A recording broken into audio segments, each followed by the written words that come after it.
ngayon, ang vlog natin is about Catholic and business and IT.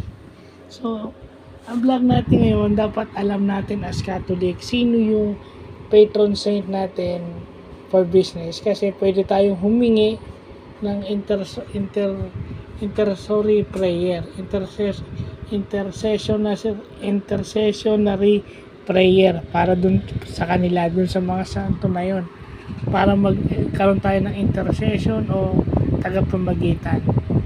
So syempre pag nagkaroon ka ng intercessionary prayer, yung mga santo ang tinatawag mo. So sa business is si Saint Homobonus, patron saint ng shoemakers and tailors and dressmakers. So when you classify those three in general, businesses yun. So yun, si Saint Homobonus yung sa business. And sa September 7, officially ipoproclaim na o ika-canonize na ni Pope Leo the 14th si Blessed Carlo Acutis as the patron saint for the digital age.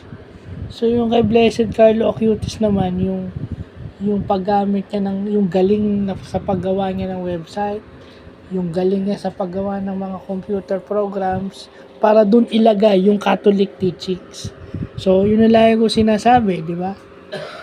Blessed Carlo Acutis, although bata pa siya, soon to be Saint Carlo Acutis, may alam siya sa website, nandun na yun. Pero yung laman ng website, alam din niya. So kasi kadalasan tayo, ang alam lang natin, dahil tayo ay comsci, yung ano lang, yung programming language lang, PHP, HTML, yun. Pero yung content nun, hindi na kinakalimutan natin, which is mali. Blessed Carlo Acutis knows both. Kaya nga siya naging santo.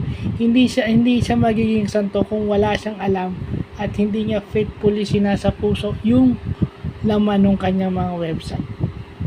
Kasi hindi ka naman makakapag-evangelize kung hindi nasa puso mo at nasa katauhan mo yung ginagawa mo.